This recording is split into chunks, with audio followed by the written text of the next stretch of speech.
Hello everyone, I'm Jitendra sir, and in this video I'm going to explain you ethics and safety measures in computing. So let's get started.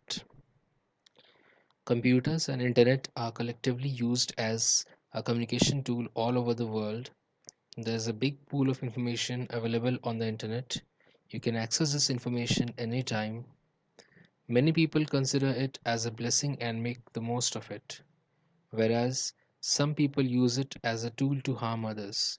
Even while communicating over the internet, any wrong action or comment may give a bad social image to a person.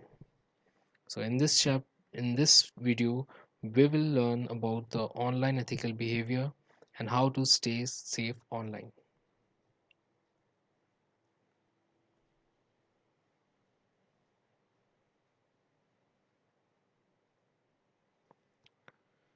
Ethics and safety measures in computing. In this module, we will be discussing ethics in computing, internet ethics, unethical practices, digital footprints.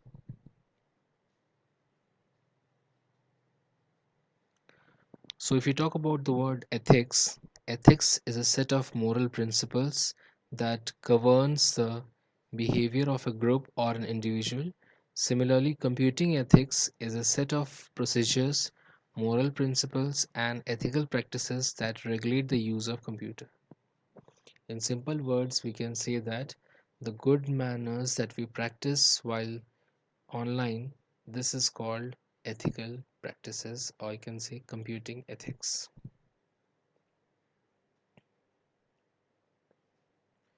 So, to be safe online, to have good manners in using surfing internet, so here are certain guidelines. First is do not spy on others' computers, do not use computers to steal information, avoid software piracy, do not use someone else's resource without authorization, and do not spread wrong information. So, unethical practices means the unethical behaviors which are practiced online, which should not be done, and this needs to be controlled. So, first, we'll talk about plagiarism. Plagiarism is the use of imitation of language and thoughts of another person's projected as someone's original work. It is considered a crime or fraudulent act. For example, if a person has invented something or created something by his own creations, and if another person is using the same thing and presenting it as his own creation, that means he will present that he himself has done it. In that case, it will be considered as a plagiarism. Next, we'll talk about cyberbullying. Cyberbullying is the act of harming, harassing, or targeting a person by sending intimate messages. It can be threatening messages by emails, calls, etc. So, harassing somebody or sending threatening messages online is called cyberbullying. Next, we'll talk about phishing. Phishing is an act of sending an email to user, misleading him to believe that it is from a trusted person or organization, and he will be asked to update or validate his personal details, fetching for passwords, credit card details, etc. So, in this way, the operators make fake calls or fake emails and steal your identity and commit crimes in your name. Next is hacking. Hacking refers to an illegal intrusion into a computer system or network. In simple words, we can say that hacking is an unauthorized access to a system. Hacking can be further categorized into two categories. One is black hat hacking and white hat hacking. If hacking is done with the aim of harming a system or a network, in that case it will be considered as a black hat hacking. Hacking done for good cause, such as national security, etc., is known as ethical hacking or white hat hacking.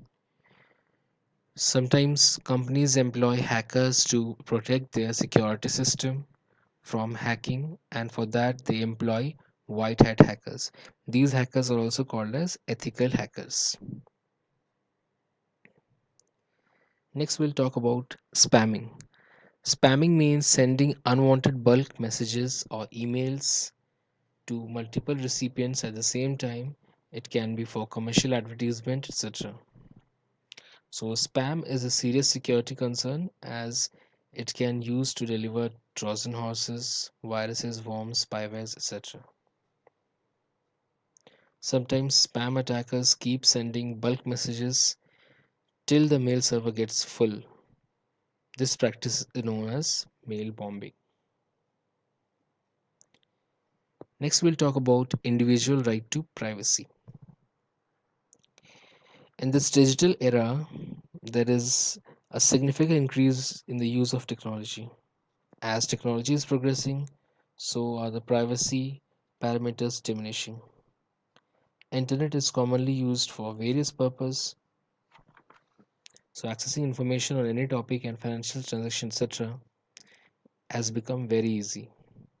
The use of internet can affect the privacy rights and personal data of a person. So these needs to be protected. The right to privacy may be defined as the claim of an individual's, groups, or institutions to determine when, how, and to what extent the information about them could be communicated.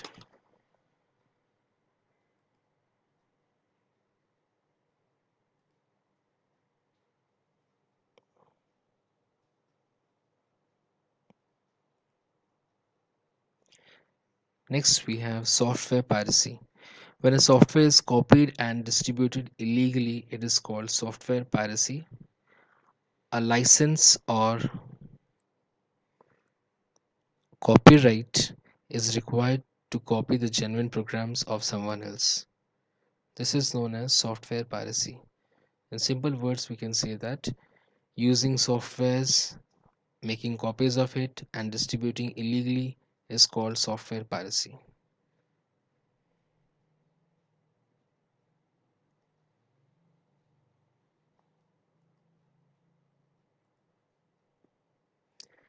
Next, we'll talk about intellectual property rights.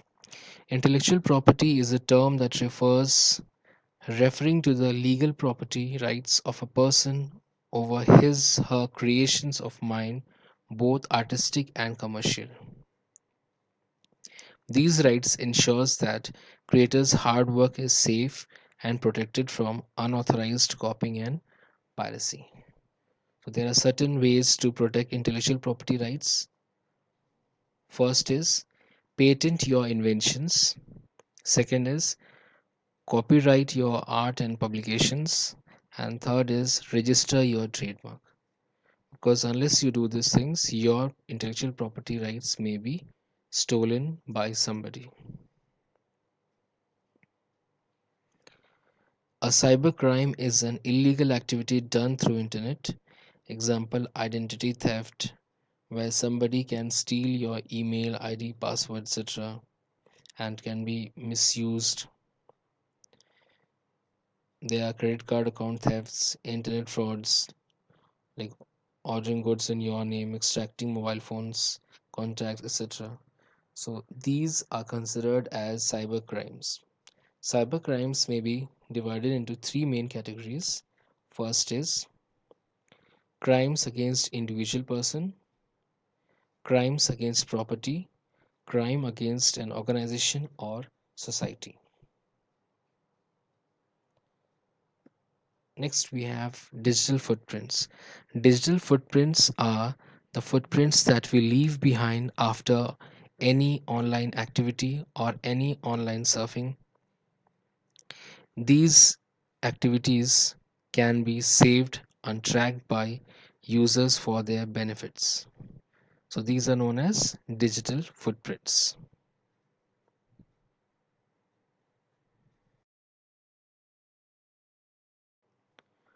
Digital footprint is the impression or information about a person that exists on the internet because of this online activity.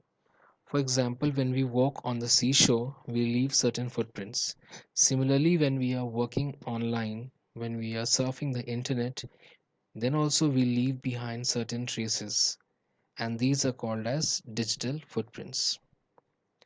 This is the information transmitted online, like filling a registration form, email attachments, online shopping, commenting on a social networking site, uploading videos, etc. A digital footprint is also known as a digital dossier. So we should follow certain guidelines while using online, like we should never post any silly or abusive comment. We should not log on to an inappropriate website. We should not upload any inapt picture, and we should avoid accepting the friends request from strangers. So, in this way, we have discussed the various ethical practices to be used online. We have also studied about the unethical practices which are practiced online, and we should be aware of these unethical behaviors, unethical practices, and we should try to protect the individual right to privacy. So, these are the few things we have discussed in this chapter. I hope you have understood this chapter.